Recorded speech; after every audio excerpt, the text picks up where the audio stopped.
The following podcast is brought to you exclusively by the Rad Rob Radio Network.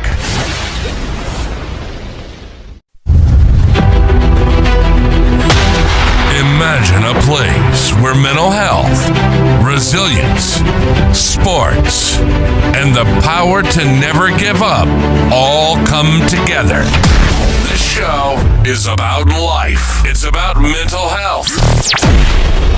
It's about bouncing back stronger than ever. This is Reset and Rise to the Unbreakable with Amanda Moore.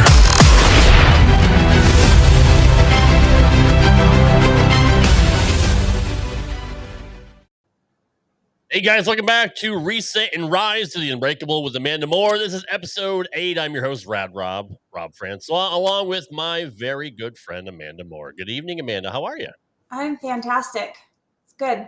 Good to see you again. Yeah, we get so busy during the week, we don't get that much time to chat, until Tuesday nights. But I know you've asked me quite frequently, and I've never had an answer for you. But I actually have a couple interviews coming up this week, so fingers crossed. That's great. Hopefully I start working again.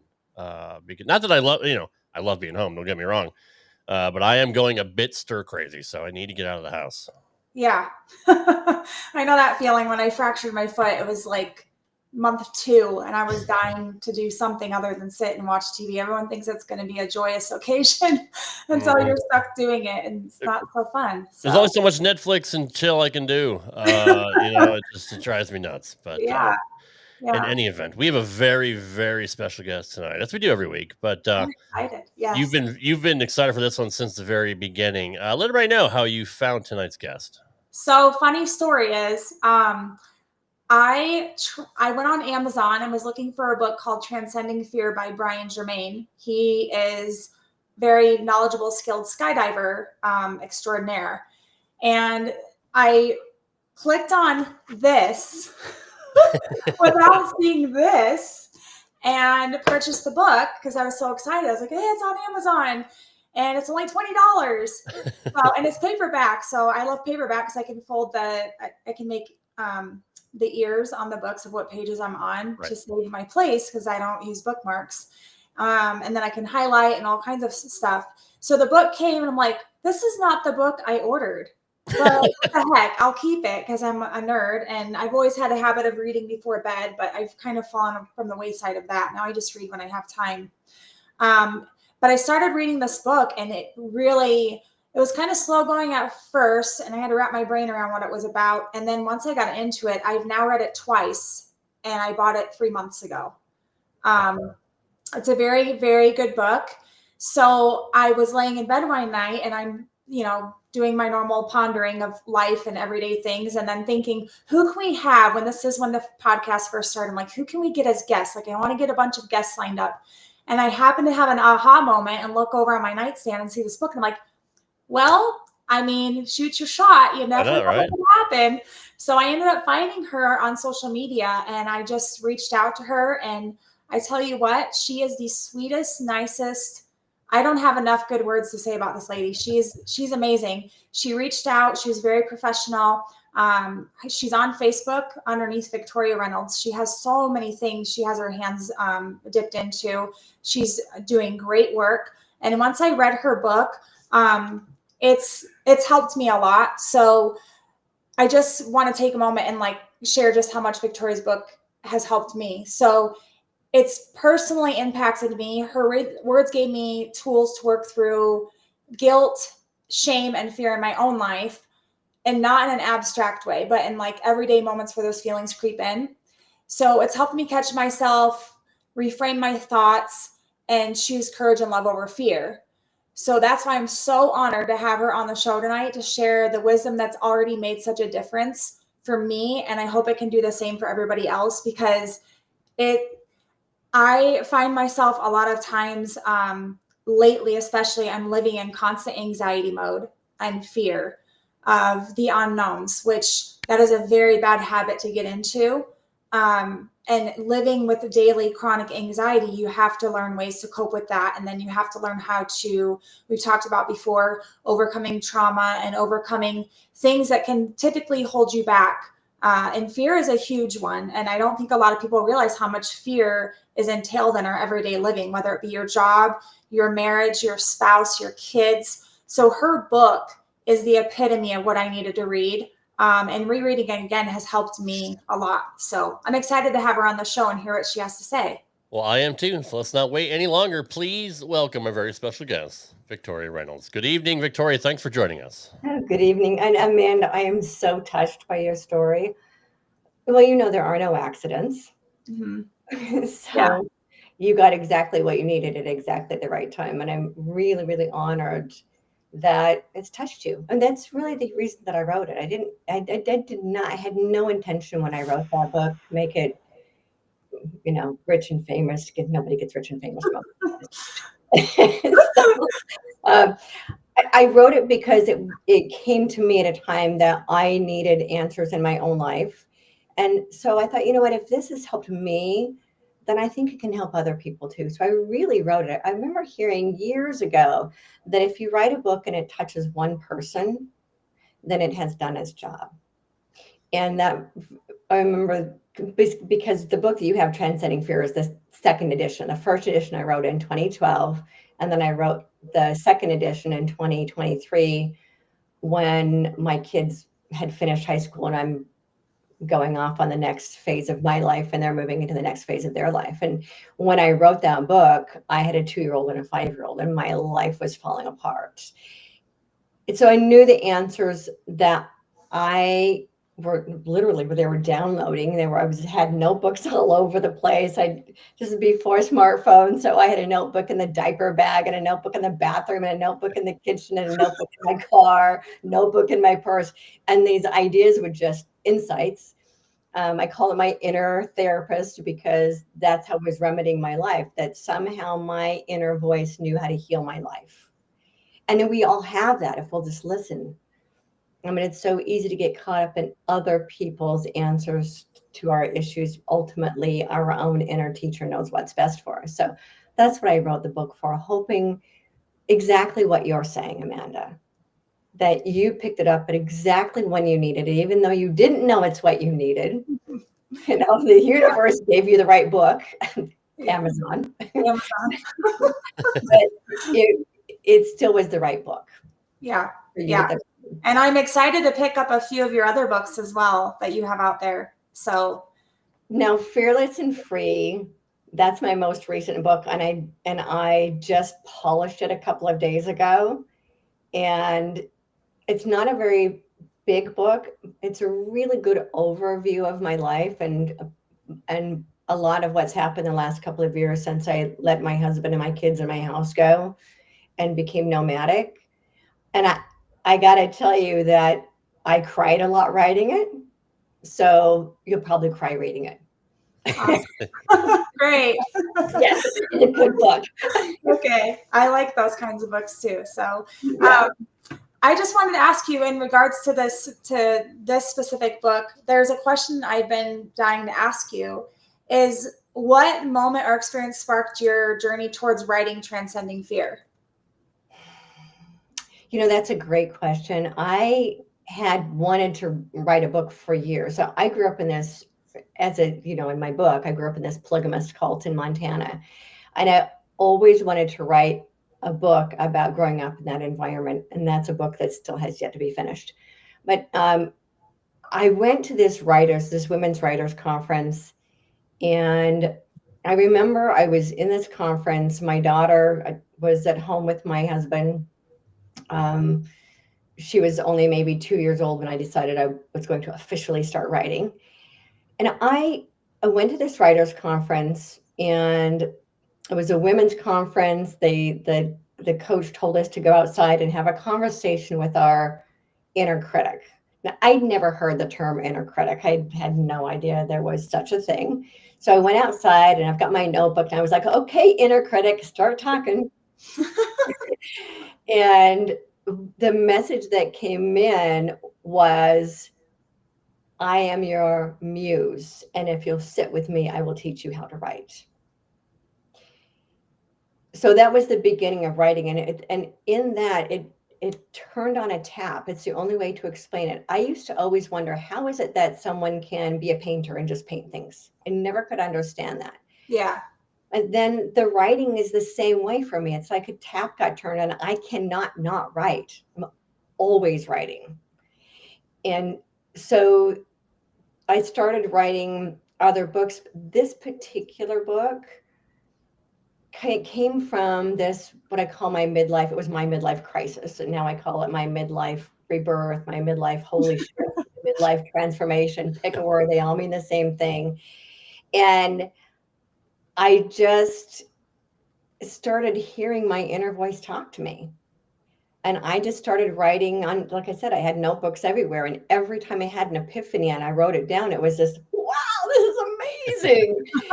And so one day I realized I decided just to take all these different notebooks, because I had these epiphanies and all these different notebooks. And I gathered them all up and I stuck them on my computer. And when I put them on my computer, it's almost like they said, you go here and you go here and you go, basically they put themselves together in this book. And so it wasn't like I said, I had no intention of writing this book. It just birthed itself. And yeah, I would just sit on the couch and the messages would come in. I'd be doing dishes and the messages would start coming in. And then when I did this second edition, I added to it how I had used those messages and applied them over the previous 10 years. And so the first edition was the messages as they came in and the advice of how to use them. And that second edition that you now have shows it's all the same information, but there's how I practically used it every day.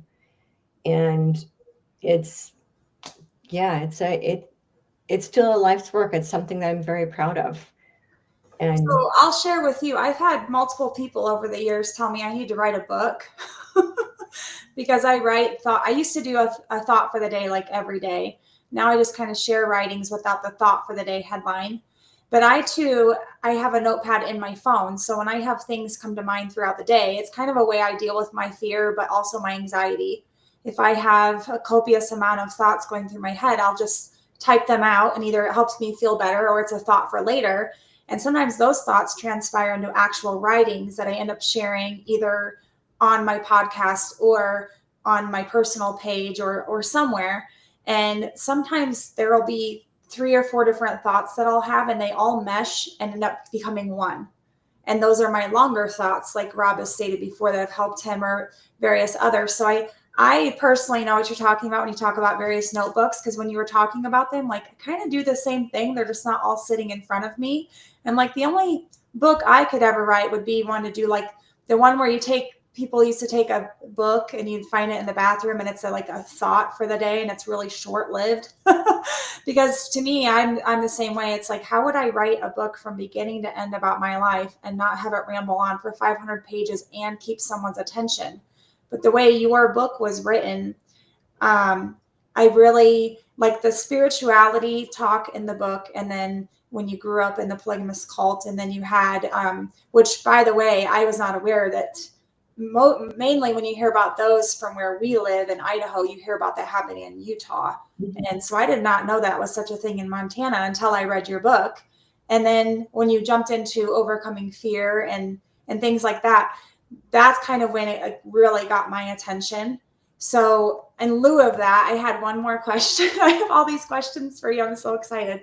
So the other question I have for you is, which particular fears like guilt, shame, or past conditioning from childhood did you find most challenging to transcend, and what strategies helped you the most? Well, all of those are actually emanations of fear. So what a lot of people don't understand is that you have fear-based, the whole book is about fear-based beliefs. And so guilt, shame, resentment, blame, those are all based in fear. Mm-hmm. And they all intermesh. Though probably the hardest one for me is shame. Shame is one of the worst things we have ever done to each other. Yeah. And I remember when my kids were little, my daughter said something about shame, and I said, that word is not allowed in my house, because shame is devastating, absolutely devastating for human beings. And it's really, really hard to break free of, because it encapsulates everything. It encapsulates the way you feel about yourself, the way you feel about your work, the way you feel about your relationships, the way you feel about your children, the way you feel about everything is enmeshed with shame. And that's really, really hard to work through. So for me, the most powerful tools, I said most powerful tools in my toolbox, are gratitude and forgiveness, primarily self-forgiveness. So I use self-forgiveness all the time. And self-forgiveness is a wonderful tool for dealing with shame, because shame is always somebody else's projections of judgment that we have taken ownership of ourselves. And so we can forgive ourselves to taking ownership of other people's projections toward us, because the truth is not true. Fear is actually not true. It's an illusion. Yeah. And the truth is always, always, always loving. But we have fallen for all of these fear-based beliefs because of somebody else's shoulds, somebody else's projection, somebody else's beliefs that have been placed on us, and we then take them on as if they belong to us, and they don't. Yeah. So the best way to disperse that is through self-forgiveness. I like that a lot. Yeah, that does actually. So I just, for the listeners that have not read the book or should get the book, can you preface the book about exactly either a little bit, tell us a little bit about what it's about, just so they kind of know what we're talking about, but also a little bit of your backstory as to, I read something in there about you were a teenager when you decided that you were going to walk away from everything you pretty much knew spiritually and everything else entailed. So if you just want to tell our listeners a little bit about it, that would help a lot. Sure. So Transcending Fear is a book that I wrote during my midlife rebirth. I think that's probably my favorite word for it. I like that. You imagine the caterpillar and the cocoon and the butterfly. It's that midlife transition that we all face, but most people call it a crisis. And really what it is an opportunity to recreate ourselves, to rebirth ourselves as something even better than we were before. So that for me occurred after the 2008 recession. And for anybody who remembers 2008, if you're 50 or older, you know, it was devastating. Yeah. And that I had to rebuild my life. And so what I discovered in the rebuilding of my life was that everything that I had experienced previous to that had never allowed me to feel real joy, even though I was happy. I was happy in my marriage, and I was happy with my kids. There's a level of happiness, but there's a difference between happiness is fleeting and joy is internal. And I wanted to know what that was. And so I started to realize that all of these beliefs that I had been taught growing up, now in my case, they came from my religion, but in truth, they come from society in general, that we carry all of these fear-based beliefs with us. And those fear-based beliefs prevent us from having the joy that is every human being's birthright.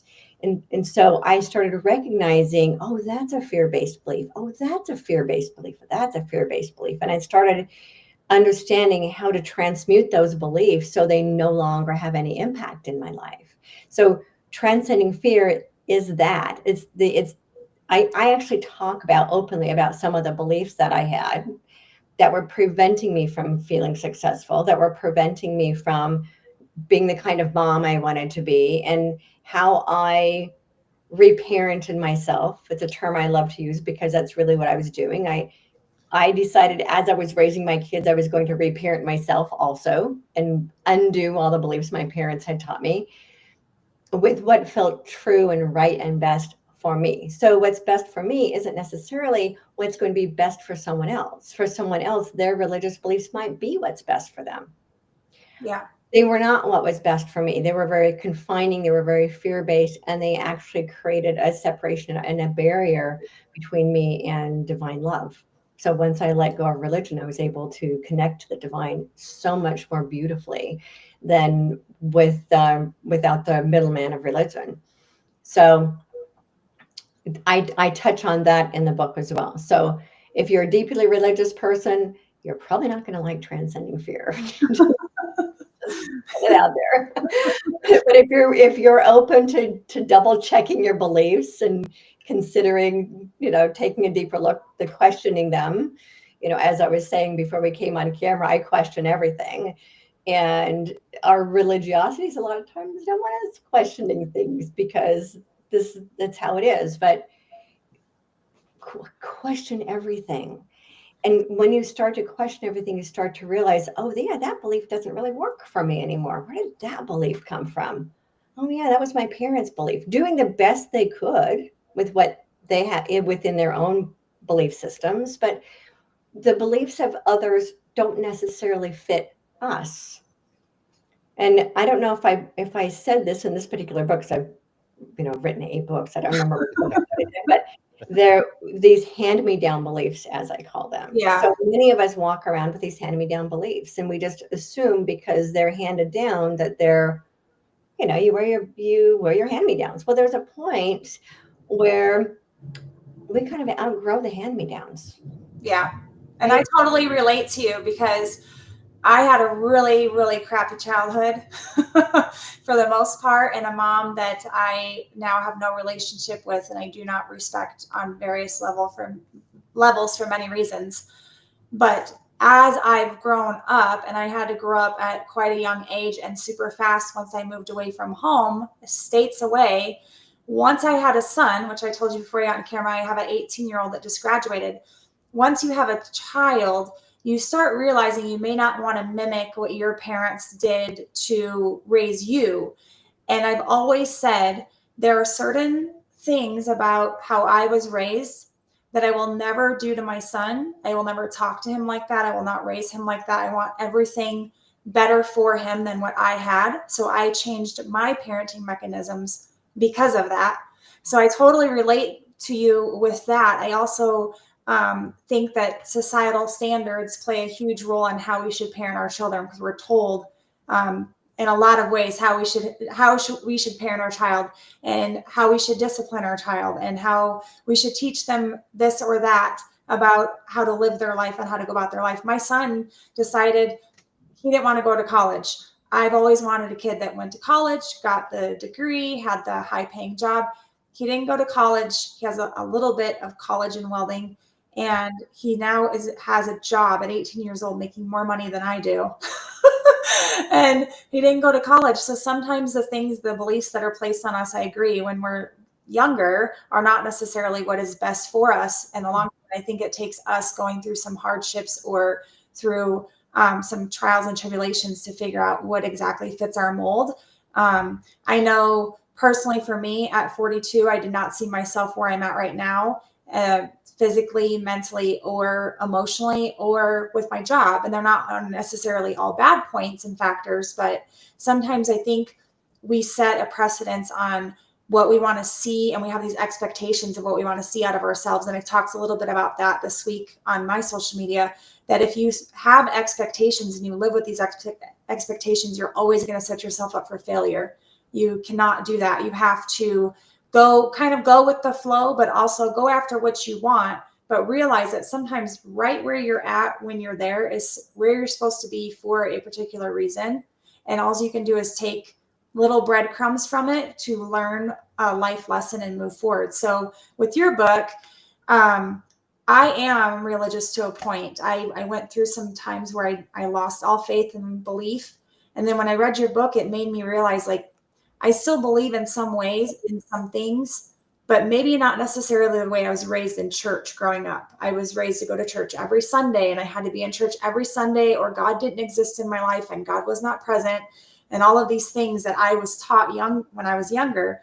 And through the years, I've learned my own belief system, and your book definitely made me think exactly like you said. It'll make you think about your own beliefs. And so I totally agree with everything you just said. And I think you hit it spot on for any listeners that are out there that might have interest in your books. So yeah, it's good. So I wanted to ask you something else. So I wanted to ask, how can listeners begin identifying their own subconscious fears in daily life? And then where should they start by dismantling them? You know, for me, I always give people the same advice, which is get a notebook. Yeah. So in your case, you have your phone, and I do that too. So I don't have as many notebooks, although I have one here and I have one here. So I still have notebooks everywhere. There's still something very cathartic about the act of writing. And you might even try this, Amanda, because it's called free form writing. So you have a notebook and you just write. And there's something very kinesthetic about the words coming into your mind and then coming out your pen. And you can ask yourself questions and then allow yourself to answer the questions. It's fascinating because, oh my gosh, this is going back to one of the memories that my dad used to say when I was a kid, an idle mind is a tool of the devil. Well, because when you have an idle mind, it allows you to think. So every single one all of us have an inner guidance system. Okay, maybe not all. And I'm just going to diverge for just a second, because I gave a presentation on stage about 2 years ago, and someone came up to me afterwards and she said, I have a friend who doesn't have an inner voice. I'm like, how do you not have an inner voice? Do you not like talk to yourself? Yeah.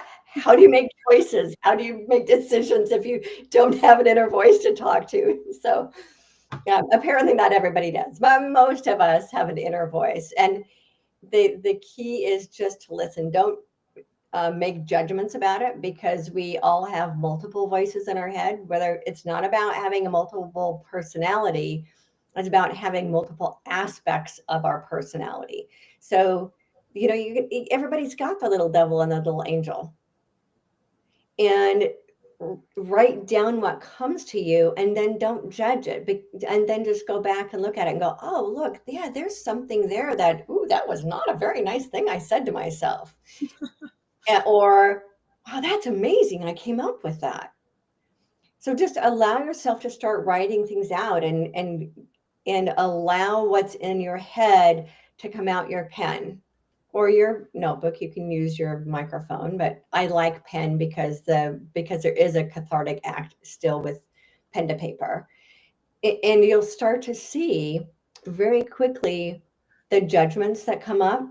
And you can ask yourself, are these my judgments, or do they belong to somebody else? Where did they come from? And you'll start to really understand what makes you tick, what makes you work, where your beliefs came from, and do they really fit you? And a lot of times we find out they actually don't. There's someone else's beliefs that were placed on us. And does having that belief still serve you? And a lot of times those beliefs just don't really serve us anymore. We outgrow them. And the important thing is to not go into judgment about them. Just say, wow, that's a really interesting belief. Huh. I've had some, I like, oh my gosh, I can't believe I actually used to believe that. It's hysterical. That's so funny. I used to think that. So you can actually have a sense of humor about it. And the more sense of humor you have about it, the more, because humor can dissipate just about anything, and just start to realize, wow, that's pretty silly that I believe that. Huh. And just allow it to just be an unfolding. And unfortunately, what a lot of people do is they'll say something and then they beat themselves up for believing the thing that they just wrote. So that's just another fear-based belief about not being good enough, that we judge ourselves for that thing we just wrote. So just to allow free form. It's like when you first start to do it, it might feel kind of like emotional throw up, and that's okay. Just allow it to come out. Well, you've heard of that, where I think there's a meme or something out there like, have you ever been the one to write a really long paragraph to somebody and then you're like, whoop, nope, don't send. And then you delete the whole thing? Exactly. That is exactly. Yeah. So I have this habit, and I've told my boyfriend and a few friends this before. I am very, very good on paper, and I'm very good with texting my feelings or words. I express them a little bit better because I think naturally I am a writer, and my biological father was a writer. He wrote poetry. But to sit and have a conversation with somebody, I get this anxietal mode that happens, and I start to stutter, or I fumble over my words and thoughts, and then ADHD mode kicks in, and I have 10,000 thoughts going, and I can't just compress it into one. So a lot of times, if I'm trying to express something that is of meaning to me, to someone I care about or love, I will take the time to write and rewrite until it sounds in a way where it's not going to be dismissed. It's not going to make me feel bad for writing it. It's not going to make them feel bad. It's not pointing fingers, not blaming, not shifting what I'm trying to come across as. So I have this habit of writing things out, but I've caught myself too with my anxiety, especially lately. If I have things going through my head and I feel like I have no one to talk to or no one will get me, I will write it all out. And like you said, it's like you're vomiting on paper.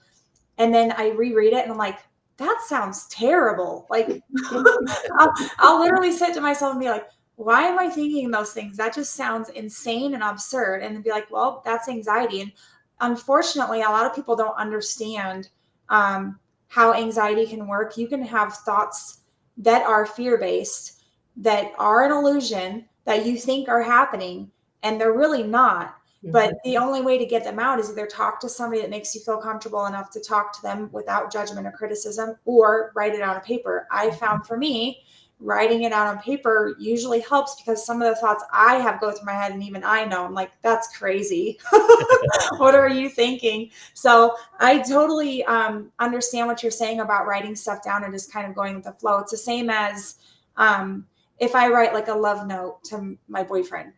I just let it flow. I don't sit there and premeditate my thought. It just comes out because it's either what I'm thinking about at that moment or feelings. Like feelings are a thing too. It's kind of like fear. Everybody has it. It happens in the moment. It's not something that you plan to happen. So we all live our life based on fear and feeling. And so that's one of the things like I picked up from this book too, that's made me want to read more of yours, is there's just so much more to learning about yourself internally than listening to what other people have to say about your past experiences and trauma. I've mainly really tapped back into things spiritually, and especially in the last, I would say, year. But in the last few weeks, and we had a guest on last week, Rick, and he went through some things too in life, and he turned to God and spirituality to help him get through times. And sometimes I think people get lost in the religion portion of it because it's so hard to talk about religion with certain people. It's a touchy subject based on what religion you are. People forget that at the end of the day, there's still always your God or your belief or your faith, whatever that may be, or spiritually, that you can turn to in times of need to talk to somebody or feel like there's some kind of presence there with you. So that leads me up to my next question that I wanted to ask you about. So how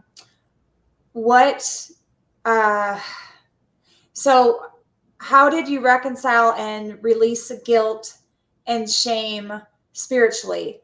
Was there an inner work like journaling, meditation, prayer, or another approach that helped you in guiding your transformation in life? It's journaling for sure. I used to get up and write every single morning. And so, when you're reading that book, you see how I would get up and go for a walk. I got to the point where I would get up at 5 o'clock every morning. I would just get up earlier and earlier and earlier because I wanted that me time so much. Being a mom, you understand that. And yeah, and dad too. Yep. But dads don't have that. I need my me time quite as much as moms do. Right. So I can't hear myself think. You need a timeout so I can think. So I started journaling every day, but I do something a little bit different. I'm not a praying person, not in the traditional religious sense, because traditional religious prayer is very needy. It's very negative, like, help me with this and help me with that, and I need this and I can't have that. That in itself to me is fear-based. So for me, God is the expression of love itself. And so I would sit on my couch in the morning and just have this beautiful quiet space where I got let go within my heart, and I can feel the divine inside me and write from that space. So it's kind of it's not really even meditation. So I could never get my brain to shut up more than 5 seconds of meditation. So I would do what I would call walking meditation. I would walk through the streets of my neighborhood and be in this beautiful space of heaven on earth in the morning before everybody else gets up. It's beautiful outside. There's the birds and the sunrise, and it's heaven on earth. And so I would walk and just tune into this beautiful space of divine. And that for me, I call it a walking meditation. And I still do that to this day. I'll walk down to the beach and just walk on the beach and have this beautiful connection space with divine love. And the journaling. I wrote every single morning. I don't so much now, but now I'll get like a nudge that I need to write something. But the other journaling, I literally saved my life. I don't know how else to express it. One thing I wanted to share with you, Amanda, is that you're actually going through your midlife transition right now. Yeah, I know. Wait, it does tend to happen with women in their early 40s. Men, maybe about the same time too, but it affects men differently than it does women. Women tend to, in their midlife transition, tend to go more toward, which is why you're doing this podcast. So I'm going to do a reading for you live. Is that there tends to be what is my purpose? Yeah.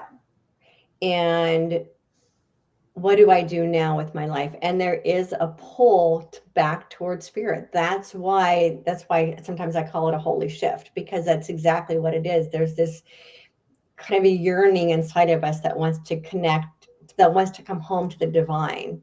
And it's actually inside of us. It's not this judgmental God out there that says, if you don't go to church, I'm not present. My God is all that is everywhere present. You can't not be connected to it, because it is everything. Yeah. So religion kind of created that separation, but it's impossible to be separate from it. So part of that's why we have that yearning for it, because that right around midlife, right? And that's actually what Jesus meant when he said, you must be born again in spirit. It had nothing to do with him, had nothing to do with religion. It's that rebirth experience that happens in our early 40s. It feels like a rebirth. It's, wow, who am I now? Now that in your case, I had little kids when I was 42. So I had kids on the opposite end. I didn't have my kids until I was in my late 30s. So at 42, I had a 2-year-old, right? And the 5-year-old. And that was my midlife crisis, involved 2 little kids of, wow, who am I now? That I lost my business, and my husband lost his business. We were losing our house, and we were losing everything from the recession. That was my midlife. You're facing that right now, that your son has grown up and moved, and you're now saying, oh, well, now what? Yeah, that's exactly what podcast is birthed out of that. Yeah, I'm kind of at that point where it's, what am I supposed to do next? What do I want my future to look like? Who do I want my future to be with? And what is that person supposed to be for me? And then everything that I've learned in my life, how do I want to use that to catapult something else in my life in a more positive aspect? I'm at the age now where negativity and me don't really jive. I have my days, but I've had to really seclude myself away from people that drown in negativity. Because when you're in anxiety, I have chronic chronic anxiety and CPTSD. So when you have that, you cannot allow yourself to be surrounded by just constant negativity. It will suffocate you and drown you to no end. So I'm at the point now where I'm being a little bit more decisive on who I surround myself with and how I spend my time and what thoughts I put into my head every day. I have had a lot of stuff going on lately that's been really stressing me out or weighing heavy on my heart and things I've been worrying about.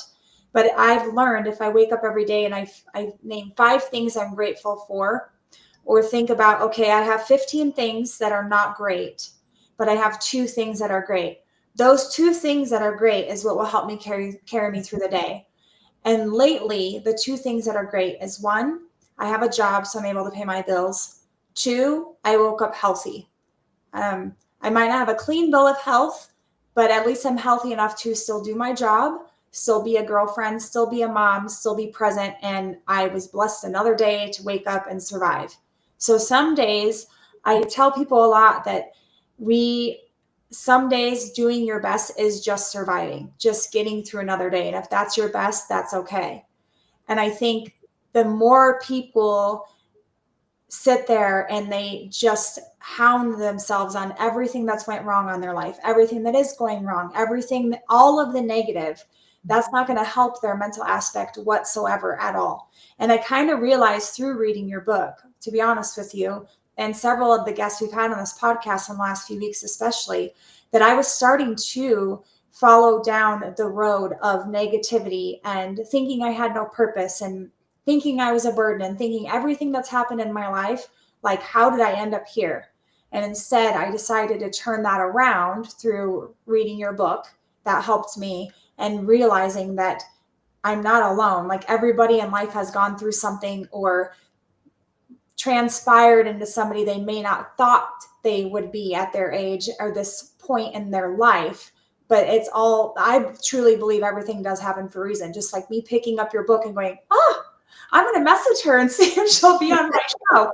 I've literally almost every podcast guest except for 2, I've messaged off a whim. And I never thought I would hear back, and I did. And I'm like, this is meant to be. This is why. And we've had all variations of type of podcast guests, and it's been incredible. So you're the first author / influencer we've had on the show. And I think it's been great. So with that being said, I just wanted to see, are you working on any new projects, like perhaps a continuation of this work, which we know you talked about other books you have, or workshops or courses? I follow you online. I know you have some things that you're working on with TV and media. So yeah, actually, but I want to say one really quick thing before I go. And I think before I talk about myself, if I can make one suggestion, and that is to change your framing around the anxiety. Okay. So I've heard you say a couple of times, I have anxiety. Mm-hmm. When you use that terminology, you're actually taking ownership of it. And you can reframe it to say, anxiety sometimes affects me. That's a good way to think about it. Yeah. Because it's like you have anxiety, like you have a car and like you have a house and like you have lunch. You don't have anxiety. It is just a symptom that sometimes affects you. And if you can even flip the script about that, when it starts to sneak in, you're like, oh, I see you. Yeah, I don't own you. Devil. Yeah. Right. Because it's just, it comes in, and I know what you mean, because every once in a while I would have, like, I got to run around the building because I would just have so anxious. But just some of the reframing of the language, I think, can help with that. And the other thing, and I might have mentioned this in this most recent edition of Transcending Fear, is understanding the difference between connection and attachment. Yeah. So part of the biggest issue a lot of people have is that they attach to their circumstances. And if you can detach from the circumstances and say, oh, I see that happening over there, I'm not going to attach my happiness to the circumstances. I can still have an emotional connection with the people in the circumstances, but not be attached to the circumstances themselves. And that helps with the anxiety as well, of just saying, oh yeah, I don't have to be attached to that. That's just a thing that's happening. The chaos and the negativity. Yeah. Yeah. Exactly. And all of it ultimately is just perspective. And the one thing we have control over in our life, we might not have control over the circumstances, but we do have control over our perception of the circumstances. Absolutely. And we always have control over how we respond to the circumstances. And and just don't take ownership of it. It would feel a lot better if you don't. It's like a recovering alcoholic that hasn't had anything to drink for 30 years. It's like, you actually can say that you're a recovered alcoholic or that you once were an alcoholic, but you're still taking ownership of the label, then you're not able to move past it. Does that make sense? That's a good point, because I know many alcoholics that still say, yeah, I'm an alcoholic. Well, at one point you were. When's the last time you had a drink? 9 years ago. So they're still clinging to that label. Yeah. And there's a point where you can say, that's not me anymore. I no longer identify as that. And we actually get to choose how we identify. That's a whole nother conversation, but we actually get to choose how we identify our experience of life. Well, shoot, because they're almost still playing a victim, even though they're not controlled by it anymore. Correct.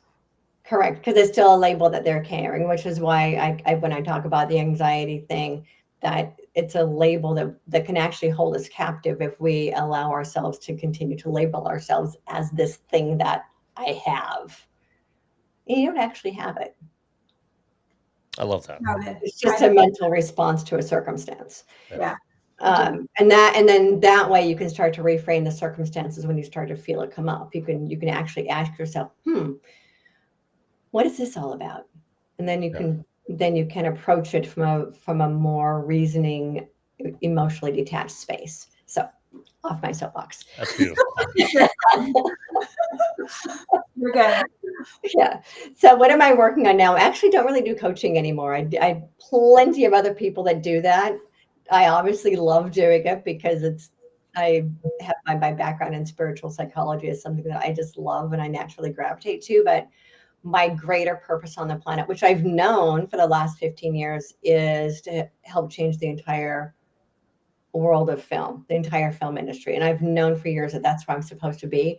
So I finally got placed in that position. Now, it took a couple of hurricanes to get me here. That's a whole other story.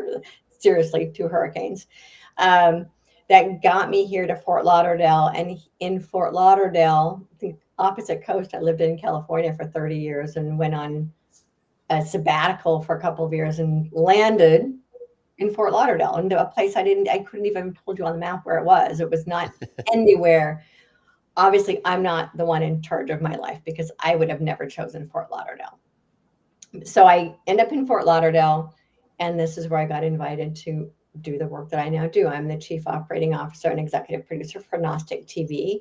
It is a inspirational based TV network, and I get to work with amazing people. I help them start their show. I help them navigate on camera presence.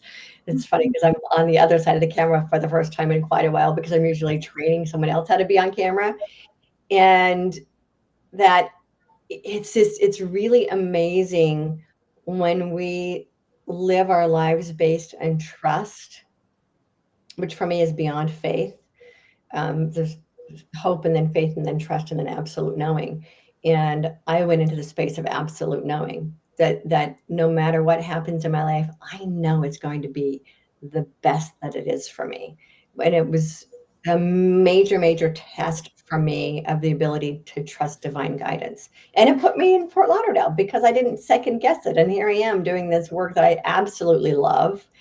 And that, I still coach more when someone asks for it, but it's not something that I go out of my way to do. So now I do media coaching instead. Well, I love it. I really appreciate you coming on the show too. So and I'm writing another book. Yeah. It's the Master Journey book, and there's always a book up here. Which Amanda, which is so funny when you were saying in the beginning about how you sat on the couch for a couple of months with a medical issue. I was like, why in God's name didn't she write a book? That's Seriously. the first place. I'm like, I got nothing to do. I'm going to write a book. Yeah. Well, my old thoughts were, I don't have a computer at that time. I didn't have a computer, didn't have a laptop, I just had my phone, electronic. So my thoughts were, how am I going to write a book? Because my visual image of someone writing a book was sitting at a desk and typing away their life, because that's what you see in the movies. Had I known, I had a friend a few years ago say, you should keep all your thoughts for the day. There's your book. Like, just save them all. So I've started to save them. So, who knows? We'll see. But it could be a thought. So, like Fireside calendars. Yeah. Right. It's just, thought of the day. Oh, that was funny. And then it's done. That you could do something that simple. Yeah. Wow. You are a huge inspiration. And like I told you before we got on here, you're beautiful inside and out, and a huge inspiration. I love your book. I can't wait to pick up some more of them and read some more. And I love following you on social media, seeing everything that you're up to. So you're such a positive light and so influentially inspiring, not just to me, but I've seen all the followers that you have that think the same things I do about you. So I really am full of gratitude for you being on the show. I'm very humbly honored to have you on the show. And I thank you for sharing your thoughts and ideas and insight with us and giving me some pointers and tips as well. You're welcome. And thank you for the invitation. I'm delighted to be here and share whenever I can. Yeah, no problem. Well, thank you very much, Victoria. I appreciate you being on here as well. And hopefully we'll have you on again when your next book comes out. Yeah, that'd be great. Awesome. Don't take 10 years this time, though. Otherwise, we may not be here 10 years from now, but hopefully it's before then. Well, I hope this show has gone through the moon by then. I hope so too. Yeah. Well, thank you very much, Victoria. Have a great night, and we'll keep in touch with you. Wow. That was, I gotta say, that was probably one of my top 3 out of the 8 so far. So if you take away the first 3 with just me and you, she's definitely one of my favorites. She has such good insight. Like you said, she's very good with her words and very intuitive to people and thoughts and feelings. And in her book, I told you when I first started reading, it was a little slow going and I didn't think I was going to like it, but I fell in love with it. And now I've read it twice and I find myself just sometimes I'll pick it up and I'll read like a couple pages that I've earmarked, or I'll read a couple pages just to make it through the book a little bit more. So, and it's not very often. I'm more of I like to read books that have movies that follow along with the book. Yeah, me too. Yeah. So I'm really not a huge book nerd to where I read tons of books every week. Right. But it's very hard to keep my attention in a book because I've either used it to help me fall asleep or I've used it. I like to read documentaries to get to know people's lives a little bit more. Yeah. But this is one of those books I picked up and it was good from beginning to end. And it's one of those, it's like a movie. You have to watch it again and watch it again and watch it again. You never get tired of it. So I do want to express something. So me and you received a message earlier today from Caitlyn Cochran, who was on our show a few weeks ago. This message could not have come at a better time because the last couple weeks after the podcast, we haven't had as many live viewings. We haven't had as many views in general or comments. I haven't woke up to messages or friend requests like I was before, but I haven't woke up to messages of like, oh my gosh, that show was so good, like I did when we first started. Sorry, I'm trying not to get emotional. That's okay. That's okay. So Caitlyn messaged us earlier today, and I just wanted to share with what she said because it was something that really touched me and made me realize we are doing something good. And I've always said, we've said since the beginning, even if we just help one person, it's better than nobody. And it's the same way I think every day when I write a post for social media. It's if I touch one person today and I help them, that's all I care about. That's right. So she just said, hey guys, I wanted to send a message and let you know I shot a major match this weekend and it truly felt amazing. There were some bumps in the road, and I don't want to compete as much as I used to, but it felt great getting to be back with my people and compete in a sport I love dearly. Thank you both for the encouragement and support you've both shown me. Y'all are part of the reason I chose to step back into the 3-gun setting, and I'm beyond grateful. I specifically remember her thinking that her gun shooting days were over after everything she's been through. And that's what I felt like with bowling last year. So I really resonated with this young lady before and after the show. We had talked multiple times before the show, the episode had aired. Her messaging me that is the same way I feel about you, Rob, my boyfriend's family, especially his mom, and the few select people in the bowling industry that will not let me quit. That's right. They believe in me enough and encourage me and support me to keep going after the things that I want to do in life. And it's a huge honor to have someone feel that same way about me, because I know how I feel about the people who haven't let me quit a sport that I love so dearly. So with Caitlyn, I am so happy, even if she's not going to compete at the levels she was at, and she's very self-aware that she might not be able to anyways. She went out and tried, and she gave it her best, and then she enjoyed herself. Whether she did good or not in her eyes or anybody else's, she still went out and tried. And that is the whole reason.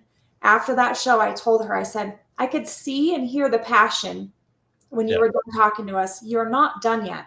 There's something else there that you've got to accomplish. And that's how I feel with my life right now. Like Victoria just said, I'm going through my midlife, which I didn't think of that, but things that are going on in my life right now I can see where she's saying that. I've got some things going on health-wise. I've got some things going on inner turmoil mentally. I've got some things going on in my life as far as a job goes. My relationship with my son has evolved because he's a 18-year-old and responsible young adult. And so a lot of changes have happened for me, especially in this last year. And so it's just nice to have people that can remind you, not necessarily of your worth, but remind you you do have a purpose, remind you of everything that you're doing does serve a purpose, whether you see it or not. So it's kind of like those unanswered prayers where sometimes we're like, oh, I'm glad that prayer didn't get answered because that would have been horrific. So that's kind of where I'm at right now. There's things that are not happening in my life that I wish a year or 5 or 10 years ago would be happening that aren't happening. And I'm kind of grateful they didn't happen. But for the things that are happening in my life right now, there's some meaning or reason behind them, and not sure why yet, but things like this podcast has really helped me. I get excited. Like I've told you before, the podcast isn't just about me trying to help other people and having something to do and being all eyes on Amanda and her podcast. It also helps me because I get a different insight from other people in their lives and what's happened and how they went from A to Z and things that they've overcome. And so sometimes, like last Tuesday, we had Rick on and I was having a horrible week. Like it was a bad week, and Tuesday felt like another Monday and it was just bad. Yeah. By the time we got off the show with Rick, I had a whole different mindset towards life, just listening to somebody else's,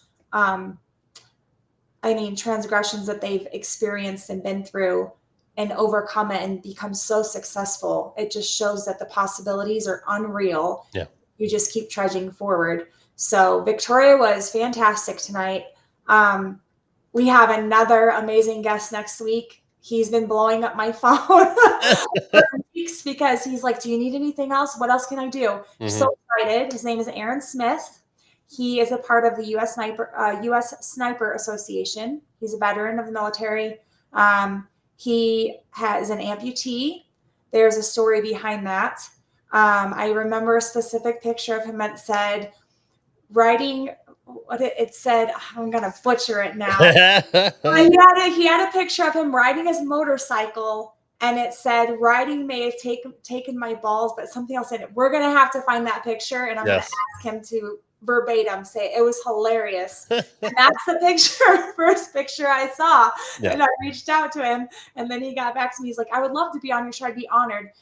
I'm telling you, Rob, the fact that these people I just reached out to another veteran tonight and he wants to be on the show too. Awesome. Another one in December. Yeah. The fact that we have people that are telling me or us that they're honored to be on our show and we're only at 132 subscribers, that I don't even know how that's like, I still can't wrap my head around the fact how somebody can say they're honored to be on my show. I'm like, I'm just a 42-year-old female in Idaho that still works a normal job. And I don't really like, I'm not Joe Rogan. Right.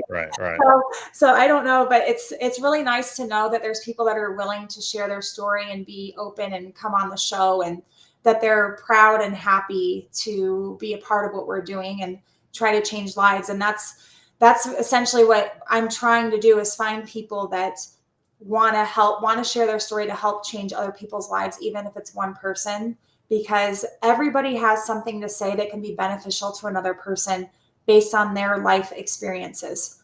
So I know everybody's journey and path is a little bit different in life. I wrote about it today on a post, and I talked about comparisons and how everybody needs to stop comparing themselves to everybody else, because we all walk a different path in life. We all have different journeys. We all end up where we're supposed to be, without having expectations on life. That's a big one for me lately, is setting expectations or unrealistic expectations at that point of where you think your life should be and how you think you should be living your life is it's going to set you up for heartbreak and failure at the end of the day.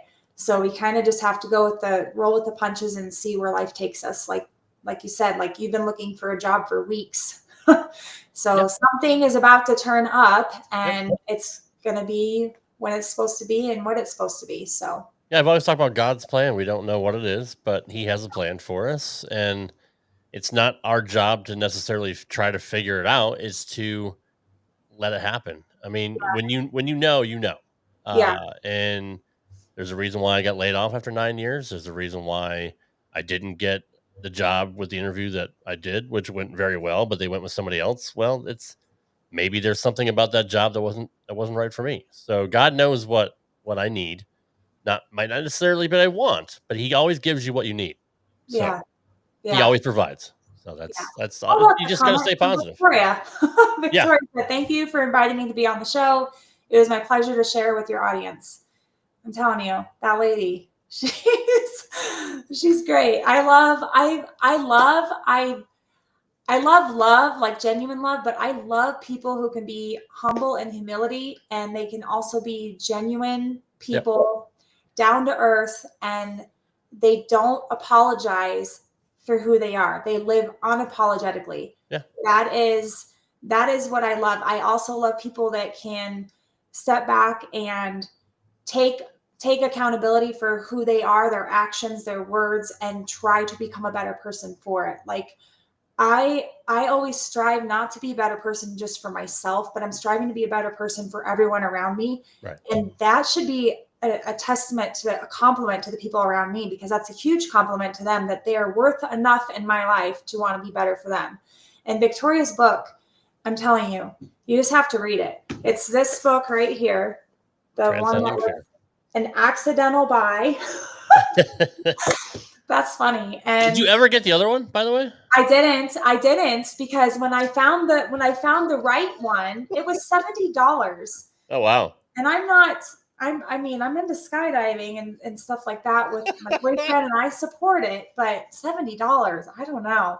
So, and I mean, if the guy would ever email me back and want to be on the show, I might think about it. But yes, this book is very good. She's on Facebook, again, underneath Victoria Reynolds. Follow her. She does the Gnostic TV. She's got some projects working on, like she said. And anyways, we've got some really good upcoming guests. We have Aaron Smith next week. And then I think the week after, you're on vacation. Am I correct? Let's see. Let me look at next week is the 16th. Yes, I'm off the following week. So the following week, we will not have a show. What a bummer. Unless we could somehow sneak a day in, but we'll see. Yeah, we can talk about sneaking a day in. I hate to go a week without for the listeners, but yeah. And then the week after that, we have another bowling company that I'm not going to name yet. but they are huge, and I am so excited, and I am honored that they want to be on our show, and I cannot wait. That's another one. But Aaron Smith next week, he's going to be incredible. Make sure you share your fear or your former fear of veterans and people that are in the military. Make sure you share that, about your dad, and I think he can relate to. Oh yeah. I think I might have mentioned something to Aaron about it already, but okay, all right. I have a whole new. I will mention it on the show. That's a good point that you bring that up.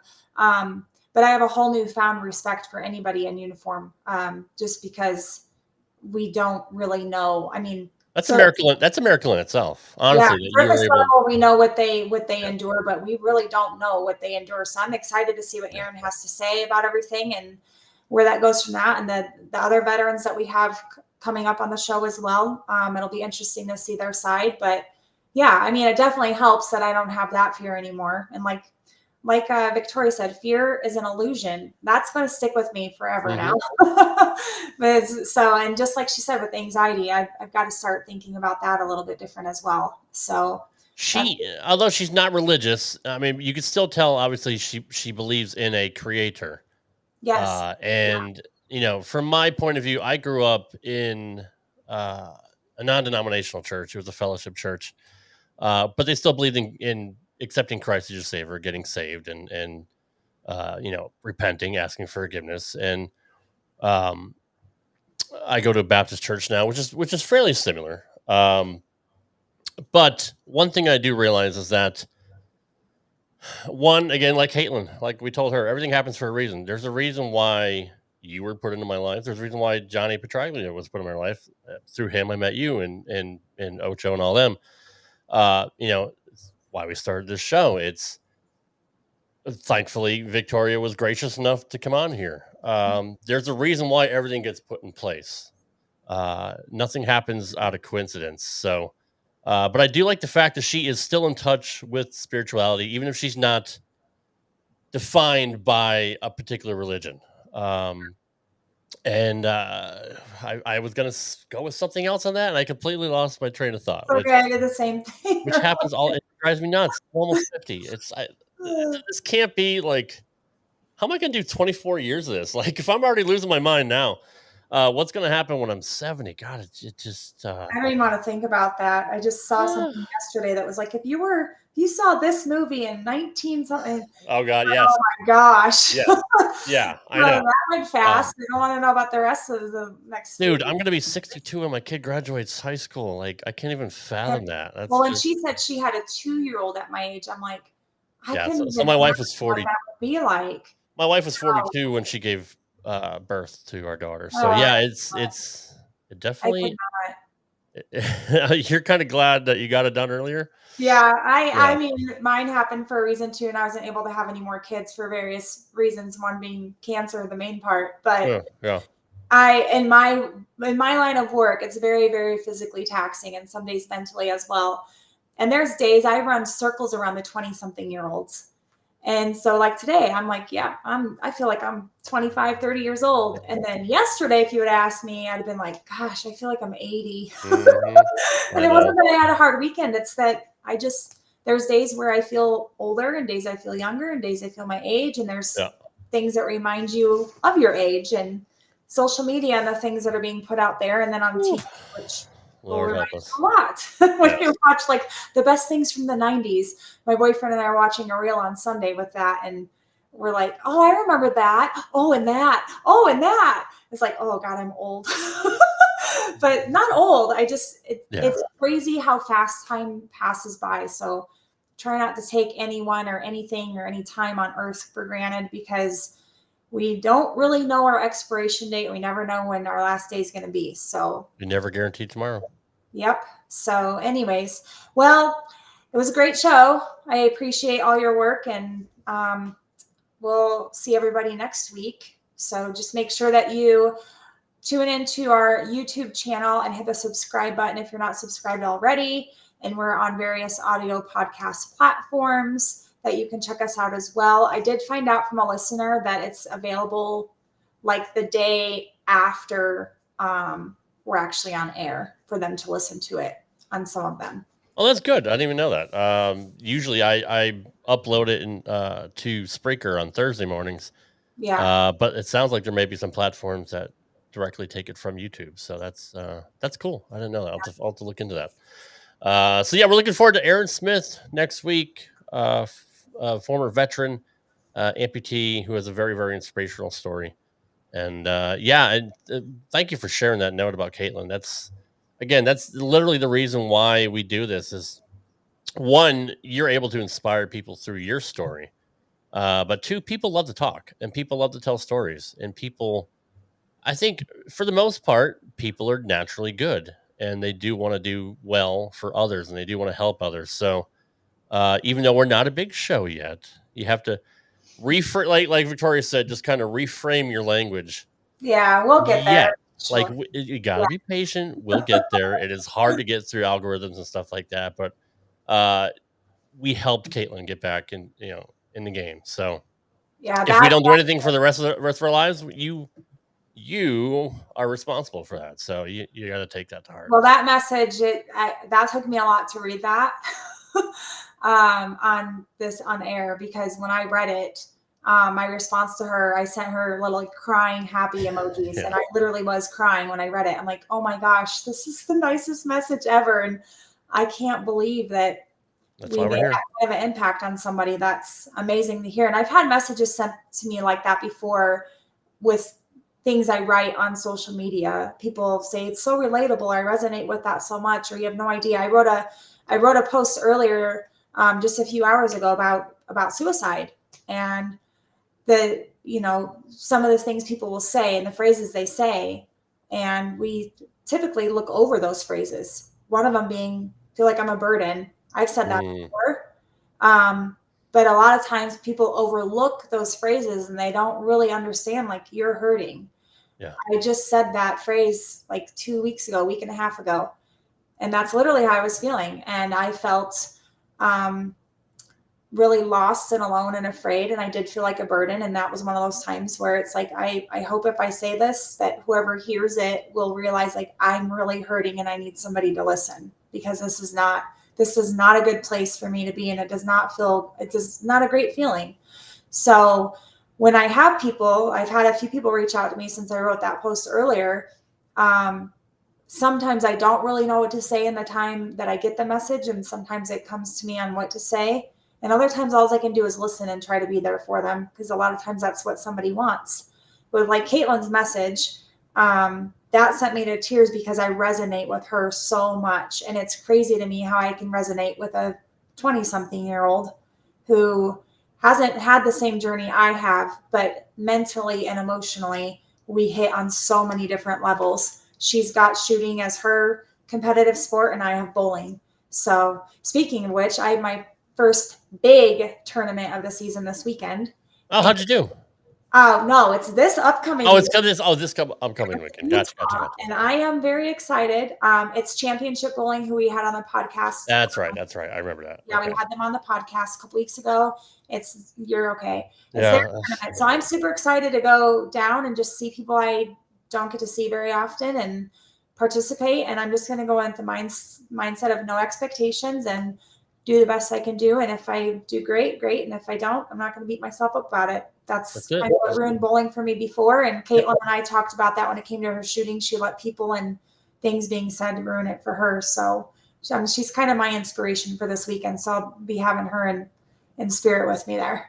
That's awesome. And tell Kenzie and Chayton I said hi if you get to see them. I definitely will. They were awesome too. I totally love talking to them. They were really, really cool. And hopefully you win.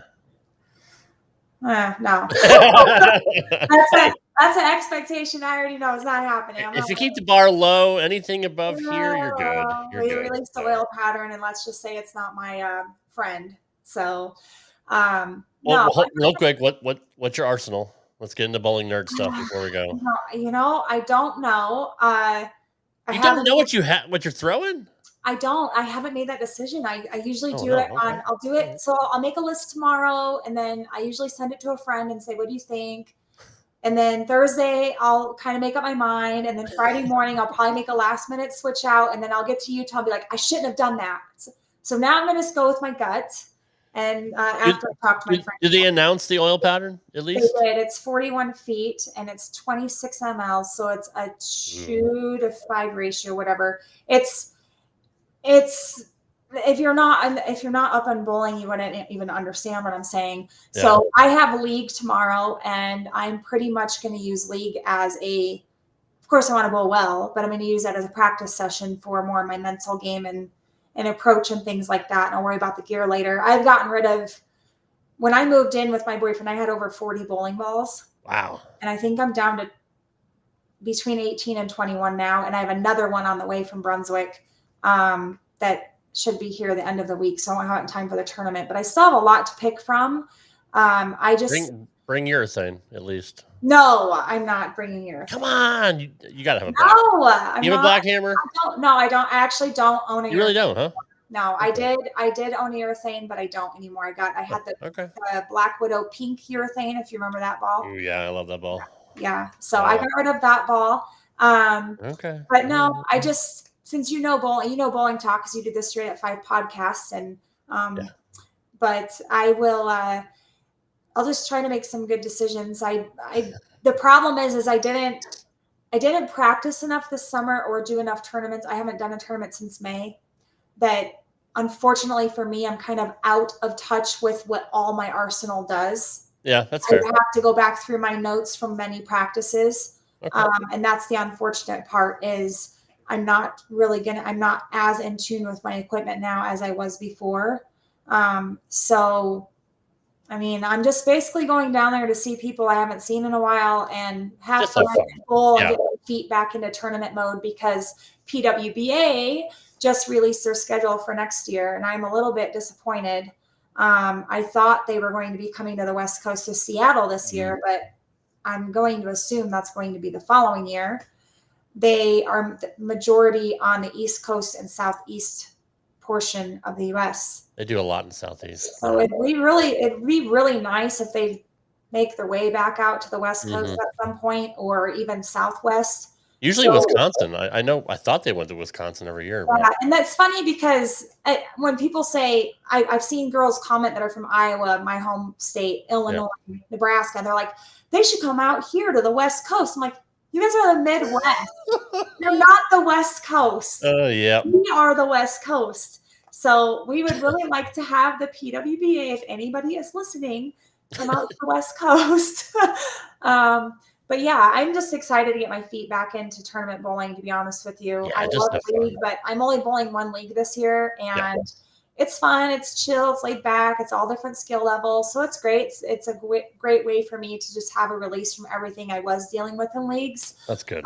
But tournaments, I'm definitely missing tournaments. So I'm excited to get back into the swing of things. And so that's what it is. But anyways, I guess we'll let our listeners go. I appreciate everybody tuning in to our side conversation. But no, I do appreciate our listeners and everybody that follows and sends messages. And again, if you have anybody you know that has a story, please reach out. It can be, you might think it's simple or it's nothing. But I've reached out to a few people. They're like, nobody wants to hear my story. I'm like, but you have a good story.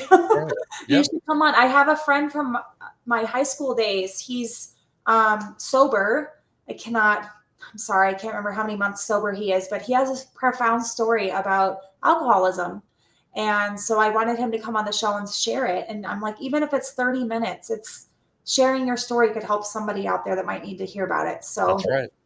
Yep. So if you have anybody that you know that has a story to share, please reach out to our Reset and Rise podcast at gmail.com. Correct? Correct. Or you can private message me on Messenger on Facebook, and we will get back to you. And we also have a private Facebook group if you want to join Reset and Rise to the Unbreakable.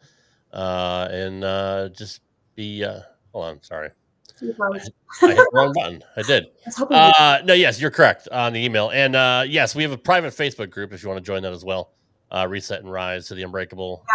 We would love to have you there too. We're we're growing every day. So it's a cool little community. And I don't have a lot of post interaction unless my face, for some reason, if my face is on there with the post, everyone pays attention to it.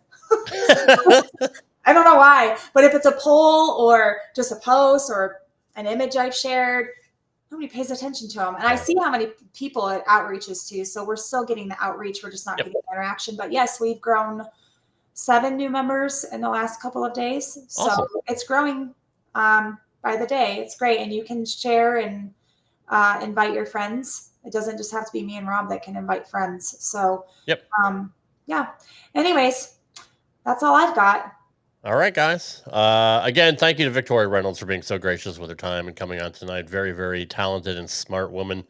It was such a pleasure having her on. And check out her on Facebook as well. She has 8 books that she wrote. And you can check out Gnostic TV as well and see the great work that they do. And then next week, Aaron Smith. Until then, guys, we appreciate your support. We will see you next week. Take care, guys.